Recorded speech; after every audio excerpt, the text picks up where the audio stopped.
Andrés, no sé, me imagino que ya hayas hablado de eso. Tuviste que ya Estados Unidos condenó los arrestos de las protestas ocurridas en Jibar Holguín. Importante.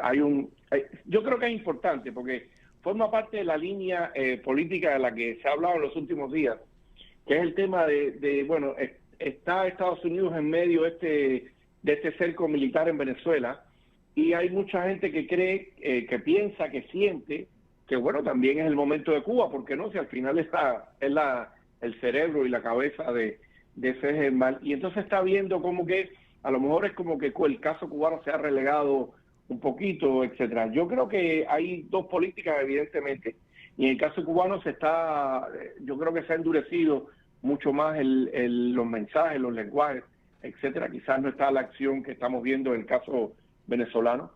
Pero esto es una condena que me parece oportuna e importante, porque el Buró del Hemisferio Occidental del Departamento de Estado ha dicho que pedir agua y luz no es un delito, que los informes sobre el arresto por parte del régimen cubano de valientes ibareños que salieron a las calles a protestar pacíficamente son un claro ejemplo de la despreciable dictadura cubana. O sea, cuando tú ves Sí, muy bien. eso en los términos en los que se habla, me parece que es otra, ya ahí no hay diplomacia, ahí lo que hay es Exacto. mensaje claro y duro, ¿no? Una gran Entonces, diferencia con la administración anterior. Tú sabes que un día se abrirán los archivos, porque los archivos finalmente se abren, y se verá cuál era el misterio de la templanza de los gobiernos norteamericanos con Cuba, incluso de gobiernos republicanos, si había una amenaza de por medio. No porque yo me tome en serio las amenazas de los cubanos,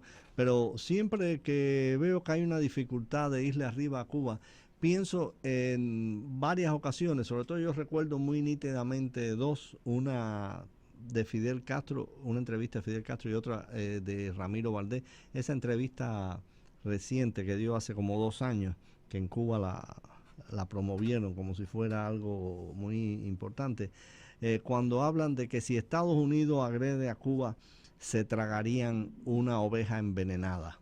Yo no dudaría que esta gente, bueno, que no hay que dudarlo, porque Fidel a los inicios de la revolución le estaba proponiendo a Nikita Khrushchev que atacara con el arma atómica a Estados Unidos. Que esta gente tuvieran bajo una amenaza de si me agreden, yo les suelto un virus allí y van a tener un problema, o porque ellos son más bien del tipo del arma biológica, ellos armas nucleares no tienen. claro. Atacar de manera convencional a Estados Unidos no les da resultados, son aniquilados inmediatamente. Ojalá que no sea así. Pero lo cierto es que el cáncer es Cuba, y con Cuba es con quien hay que terminar, y yo diría que incluso antes que con Venezuela. Pero bueno, ¿qué quieres que te diga? Estaba viendo que en medio de todos los apagones salió la noticia, no sé si la viste, de que México de enero a junio entregó a Cuba más de 3 millones de barriles de petróleo y sus derivados. Sí, O sea, lo hemos visto en los últimos tiempos, incluso ya vimos que México dijo que no importa lo que dijera Estados Unidos, que evidentemente ellos iban a seguir con el proyecto de los médicos cubanos. O sea, México ha sido evidentemente un gran sostén en estos momentos, sobre todo en el tema petrolero, pero ha apostado directamente el enfrentamiento con cualquier política de línea dura de la administración Trump, porque si hay una prioridad en la administración es el tema del trabajo esclavo forzado de los médicos y de los profesionales cubanos. Entonces México ha dicho que sí, que no hay problema, que ellos van a seguir de todas maneras, y que incluso va a haber ahora un programa para el tema, creo que es el pie diabético, porque Cuba tiene un medicamento que ayuda mucho con eso, etcétera. Esas son las raras cosas de los misterios a veces de la política internacional, que uno, claro, es que los vínculos entre México y Cuba, entre México y Estados Unidos son mucho más importantes que cualquier vínculo entre Cuba y Estados Unidos. Entonces, claro. ahí esos son los raros misterios, porque tienes a una persona, a un gobierno que evidentemente está sosteniendo la cabeza, el cerebro del mal, del eje del mal, aquí en la región lo está sosteniendo de una manera importante con el tema este de los apagones. Por otro lado está tu discurso que hay que acabar con esa dictadura, que hay que endurecer la política con esa dictadura y no pasa nada con ese gobierno que está sosteniendo al otro. Esos son los misterios de los archivos que a lo mejor un día ¿Sí? aparezcan. ¿Por qué Venezuela sí, Cuba no? ¿Qué pasa con México? Es algo, la verdad, muy raro. Yo no lo logro entender, la verdad. Sí. No llega mi inteligencia hasta allá.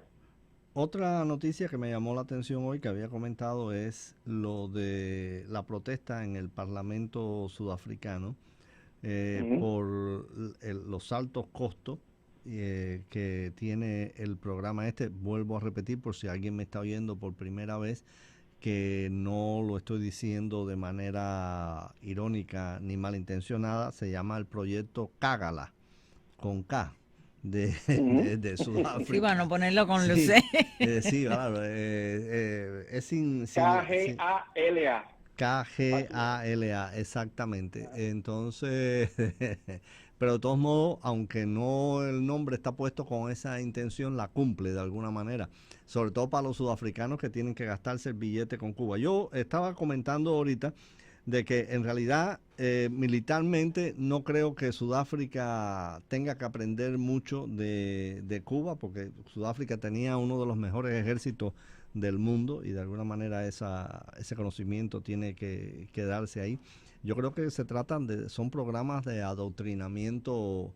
Yo también pienso lo mismo. Ideológico con oficiales de las Fuerzas Armadas sudafricanas, que ya sabemos que por qué camino va todo eso. Y tienen que aprender español. Bueno, sí, están en Cuba, tienen que aprender español, etcétera. Ok, perfecto. Pero son cerca de 1 millón y pico, 1,5 millones de dólares para al menos 20 oficiales de la Fuerza de Defensa Nacional. Ellos dicen que que es un entrenamiento en 13 países. Sí. La pregunta mía es un país como el de Cuba, con un ejército tan diezmado que ya evidentemente no sé exactamente cuál es el entrenamiento, a no ser que en el caso cubano, por los vínculos que hay entre ambos países, evidentemente hay una situación ya más simbólica, adoctrinamiento de encontrar gente dentro de las Fuerzas Armadas de Sudáfrica que sean afines al discurso político del régimen. Nosotros se nos olvida, pero una de las cosas que ha hecho el gobierno cubano es encontrar los nichos para los agentes de influencia en todo el mundo. Sin duda. Aquí en Estados Unidos ya lo hemos visto en todas partes. Ahí están las organizaciones que aprovechan las protestas de Trump para decir que levanten el embargo a la isla y las sanciones. Aquí en Miami lo hemos visto millones de veces. Pero en los países africanos eso, más que suficiente. Y esos son después los estudiantes africanos que llegan a sus países, entonces son de pronto ministros y después todas las políticas en relación con Cuba son favorables a ese régimen. Está muy bien pensado, lo han hecho desde un principio y yo creo que ahí está el caso. O sea, ¿cuánto iría para Raúl Castro y compañía ese $1,5 millones? Ya sabemos que es una manera de aprovechar todo esto, ¿no? Sí, sí. Es muy triste, la verdad. Había otro oxígeno. Exacto.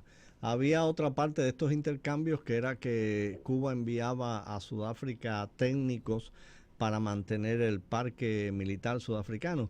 Igualmente, los técnicos cubanos no serán especialistas en armamento soviético, eso, pero Sudáfrica no tiene armamento soviético. Sudáfrica, en primer lugar, Sudáfrica tiene una industria de guerra bastante importante en su contexto africano. Produce carros de combate, produce un tipo de cañón de alto alcance que todavía sigue siendo, si no el mejor del mundo, uno de los mejores del mundo. Lo era en la época de la guerra con Angola.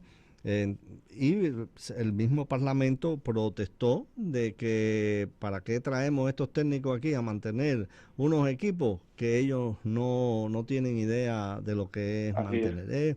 Esto es la COGIOCA, es esa red que ha hecho Cuba de estados que por un favor u otro, por ideología u otra, le tiran sus milloncitos, le tiran su apoyo diplomático para que Cuba sobreviva y siga, y para que la dictadura los jerarcas estos sigan oprimiendo al pueblo cubano.